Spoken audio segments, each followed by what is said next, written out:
Жолдау 2025. Бұл жолы қандай мәселелер көтерілді? Жылу құбыры жаңартылуда. Язев көшесінде ауқымды жұмыстар атқарылуда. Абай көшесіндегі жылу магистральдары жаңартылып, абаттандыру жұмыстары басталды. Бүгінде Абай көшесінде Амангелді көшесінен бастап ағайынды Мусиндер көшесіне дейінгі аралықта орналасқан 325 және 426 диаметрлік жылу магистральдарының жаңарту жұмыстары толығымен аяқталған. Мұнда плитамен жабу, қазылған аумақтарды қайта көму, алынған брусчаткаларды орнына қою сияқты жұмыстар ғана қалған. Бүгін 8 қыркүйек 8-9 аралығында біз сәтті аяқтасақ, жаңағы сынақ жұмыстарын ыстық судың құбырында, яғни обратка құбырда авария болмаса, ешқандай жерде сразу жауып тастайды. Бастай береді жауып тастап. Кейбір жерлерде біз жауып тастадық уже, действительно, өйткені халықтың көп сұранысы болды, жолға кедергі болып жатыр мысалы.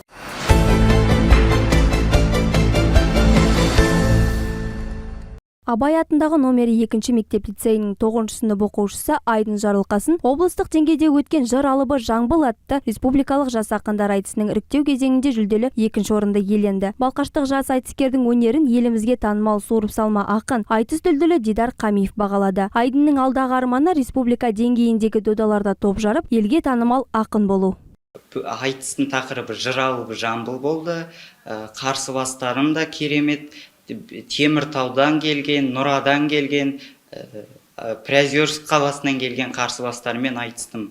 Өзім қыз бен жігіт айтысын дайындалып келгеннен соң, жюри берді, Қазбар алқасы да соны біліп, мені қыз бен жігіт айтысына шығарды. Жыр додасына Айдын өзіне сенімді, айтысқа тән ұлттық болмыспен шыққан. Ерекше назар аударатын көрініс жас ақынның сахнаға алтын домбыра 2023 иегері Абай Құнанбайұлының 180 жылдығына арналған республикалық айтыстың жеңімпазы Мақсат Ақановтың шапан үлгісімен тігілген ұлттық киімге шығуы.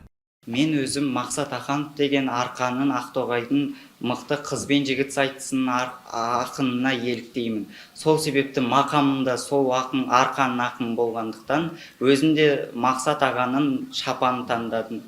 Айтыста да осы шапан туралы әңгімелер қозғалып, қарсыласым мені осы шапан арқылы айтысқа шақырып, қыздар да осыған тоқталды. Жас дарынның ақындыққа деген қызығушылығы мен суырып салмалық қабілетінің артуына жетекшілік етіп жүрген қазақ тілі мен әдебиет пәнінің мұғалімі Салтанат Имухаметова. Ұстаз бен шәкірт арасындағы шығармашылық байланыс пен үздіксіз еңбек арқасында Айдын қазақтың төл өнеріне терең бойлап, сахнада еркін сөйлеуді меңгеріп келеді. Әрине, айтыс деген үлкен өзі қазақтың төл өнері ғой. Өте оңай деп айтуға болмайды. Тұнып тұрған, іштен шыққан бір сөз құдіреті болу керек. Біраз дайындалдық, қиындықтар кездесті. Бірақ дегенмен енді барып кел, мүмкін бапшабама дейді ғой, жібердік. Сол барғаннан кейін өзі тақырыптық айтысқа дайындалып барған.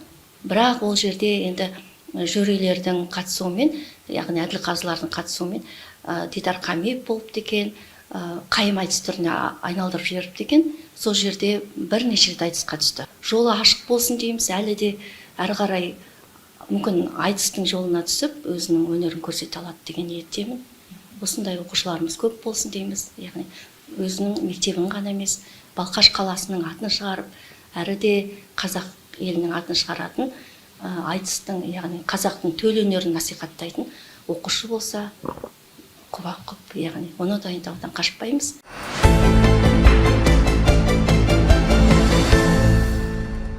Қаламыздағы нөмірі 4-ші жалпы білім беретін мектепте Қазақстан халқы тілдері күніне арналған мерекелік әрі танымдық іс-шара ұйымдастырылды. Шараға 7-ші, 8-ші және 9-ші сынып оқушылары қатысып, елімізде өмір сүріп жатқан түрлі ұлт өкілдерінің мәдениеті мен дәстүрін таныстырды. Оқушылар ұлттық әндер шырқап, би билеп, әр халықтың салт-дәстүрі туралы қызықты мәліметтер берді. Қонақтарға түрлі ұлттық тағамдар ұсынылып, мерекелік атмосфера қалыптасты. Ұйымдастырушылардың айтуынша, бұл шараның басты мақсаты мемлекеттік тілдің мәртебесін арттыру, көп ұлтты елдің мәдени әр алуандығын құрметтеу және халықтар арасындағы достықты нығайту. Біздің мектебіміз көп ұлтты білім ордасы. Мұнда қазақ, орыс, өзбек, кәріс, әзербайжан сияқты өзге ұлт өкілдерінің балалары оқып жатыр. Жалпы мектебімізде 30-дан аса басқа ұлт өкілдерінің оқушылары білім алуда.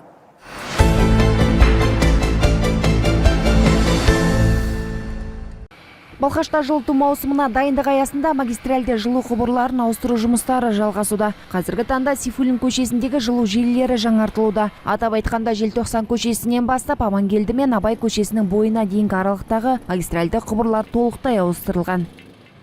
Бұл жерде шамамен бір шақырымдай болады. Бұл Амангелді көшесінің бойымен, яғни Сейфуллин көшесінен бастап төмен қарай, больницаның арғы шеті бар ғой, сода төмен қарай жолдың бойынан қазып жатыр. Шамамен бізде Сейфуллин көшесінде Мусиндар көшесіне дейін жерде насосный станция орналасқан, сол жерге дейін салынатын болады. Мамандардың айтуынша жүргізіліп жатқан жұмыстар ыстық судың берілуіне немесе жылыту маусымының басталуына еш кедергі келтірмейді. Себебі жаңа құбырлар ескі желілермен қатар салынуда. Балқаш жылу мамандарының айтуынша жұмыстар аяқталған соң қаланың жылу жүйесінің тұрақтылығы арта түспек. Бұл жылу магистралдары ауыстыру жұмыстары ыстық судың бар жоқтығына жылыту маусымының басталуына ешқандай әсерін тигізбейді. Өйткені бұл жылыту құбырлары жаңа болғандықтан ескі жылыту құбырларының жағында параллель дейді ғой, қарама қарсы. Сонымен бірге бірлесе отырып салынып жатыр. Одан кейін мынау жылыту магистралы, жаңадан салынған магистрал толық аяқталғаннан кейін шамамен қазан айына дейін аяқталады. Сол уақытта біз ескі трассаны өшіріп, жаңа трассаны қоса саламыз.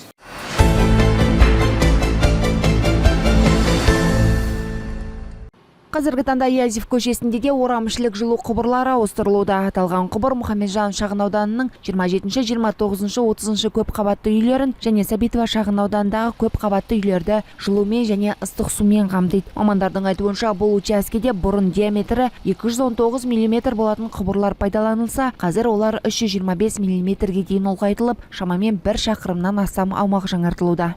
Бұл жұмыстарда біз ешқандай жылыту маусымына кедергі келтірмейді, бұл уақытылы бітеді. Өзіміз жоспарлы жұмыстарымыз жылдың басында өзі қойған.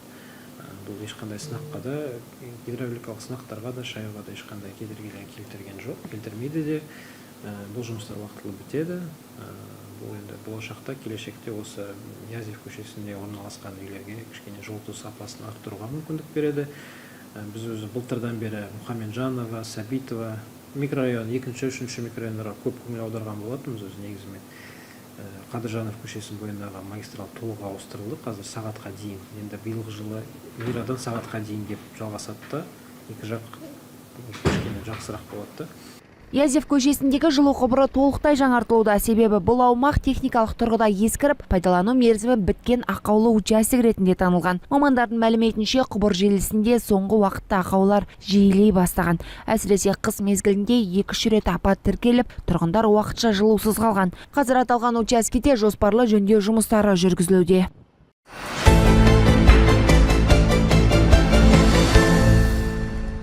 Балқашта 27 тамыз бен 10 қыркүйек аралығында Ішкі істер министрлігінің нұсқаулығына сәйкес бақытты отбасы, бақытты ел атты акция ұйымдастырылуда. Полиция бөлімінің ресми деректеріне сәйкес биыл отбасылық тұрмыстық қарым-қатынастар аясында 7 қылмыс тіркелген. Сонымен қатар учаскелік полиция инспекторлары 103 құқық бұзушыға әкімшілік хаттама толтыртып, сотқа жолдаған.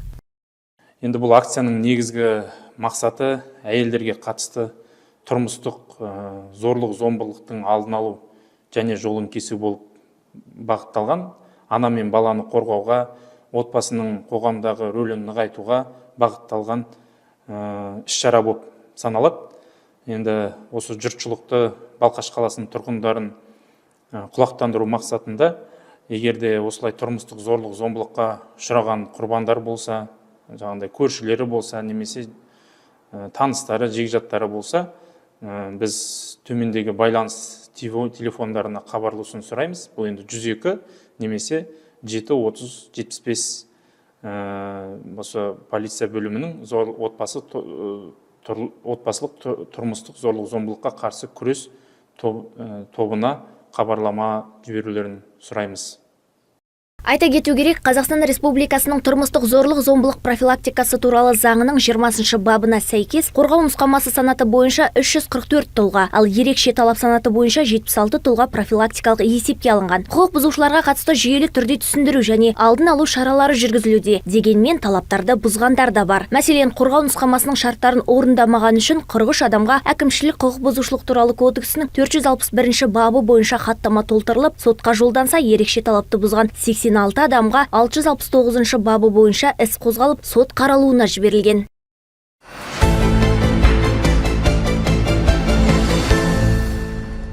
Балқашта саяжай қоғамдастықтарында сенбілік өтті. Көптеген саяжай иелері қатты тұрмыстық қалдықтарды шығару жөнінде келісімшарт жасамайды. Оны артық шығын деп есептейді. Кейбір азаматтар қоқысты өздері қалаға апарып контейнерлерге тастаймыз деп сендіргенімен тексеріс нәтижесінде керісінше жағдай анықталды.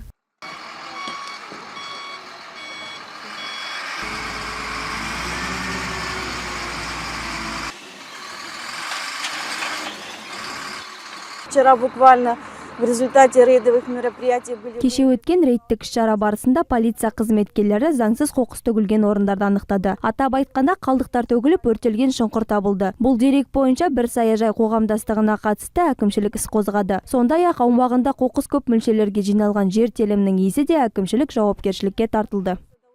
Шараға себеп осы аумақта бейберекет шашылған қоқыс үйінділерінің жиі пайда болуына байланысты тұрғындардың шағымы. Қала аумағын тазалау жұмыстарына әкімдіктің тапсырысымен Мұхамедин мердігер ұйымы қатысты. Аталған сенбілік Қарағанды облысының әкімі Ермағанбет Бөлікбаевтың Балқаш тұрғындарын қабылдау кезінде түскен өтініштен кейін жүзеге асырылды. Тұрғын шағымы қаралған соң облыстық экология департаменті бастама көтеріп іс-шараны ұйымдастырды.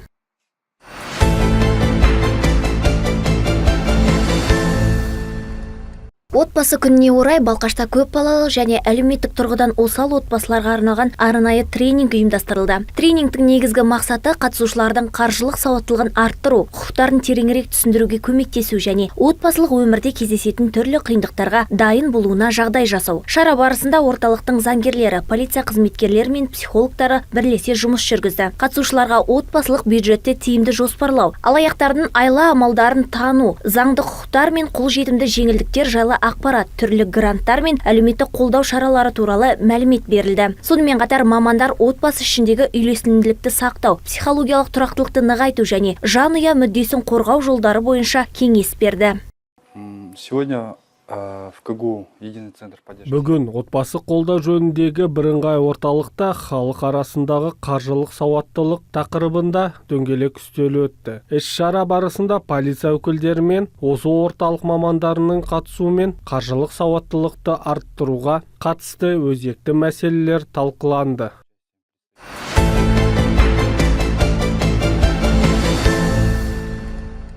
Алматы қаласында өткен республикалық футбол турнирінде балқаштықтар қола жүлдені қанжығаларына байлады. Елдің түкпір-түкпірінен жиналған мықты командалар арасынан суырылып шыққан Металлург командасы үздіктер қатарынан көрінді. Айта кету керек, балқаштық Металлург футбол командасының ойыншысы Ибрагим Мұхамметалин турнир барысында үздік ойыншы номинациясына ие болды. Бұл балалар бізде 2004-2005 жылы балалар. Осы Қазақстан бойынша 3-ші жарысымыз. Енді болашақта осындай үлкен тренировкалармен, тәжірибелермен үлкен жетістіктерге жетеміз. Аяқ доп алаңында шеберлігімен көзге түскен Шыңғыс Бақытханұлы үздік қорғаушы номинациясына ие болды. Айта кету керек, бұл атақты ол 3-ші мәрте иеленіп отыр. Алғаш рет бұл марапатқа Екібастұзда, кейін Шымкент қаласында өткен жарыста қол жеткізген. Спортшының айтуынша, бұл марапат тек жеке жетістік емес, команданың да жемісі. Жарыс күшті өтті, 3-ші орын алдық 14-15 жылдығармен. Мен үздік қорғаушыны алдым. Сол капитан болдым сол команданы. Сол группадан шықтық, 3-ші орынға таластық. SD Family күшті ойнадық, 1-0. Қайратпен ойнадық, 4-0. Күшті ойнадық тоже. Жайран 3-1. Ойнамай қалдық.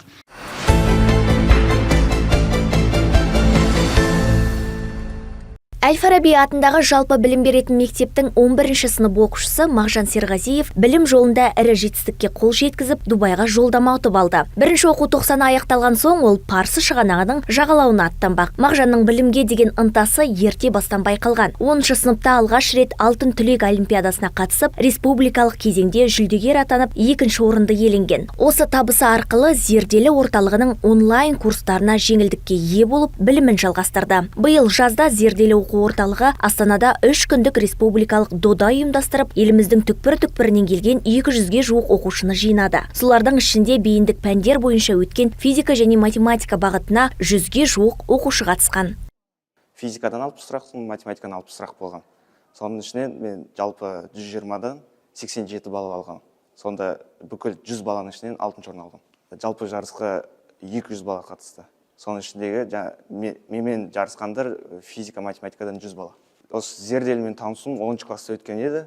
10-шы класстың кезінде бізде 10 мен 11-шы классқа арналған математика пәнінен алтын түлек деген олимпиада болған. Сол кезде мен республикалық этапқа шейін өтіп, 2-ші орын алғам. Сол үшін мен курсқа 40% жеңілдік ұтып алғам. Жоғары дайындықты талап еткен бұл жарыста Мағжан үздіктер қатарынан көрінді. Айта кетерлігі, сайысқа қатысқан кезде ол 11-ші сыныпқа әлі аяқ баспаған еді, ал тапсырмалар тек 11-ші сынып деңгейінде берілді. Қиындығына қарамастан жас дарын білімділігін дәлелдеп, қарсыластарын артта қалдырды.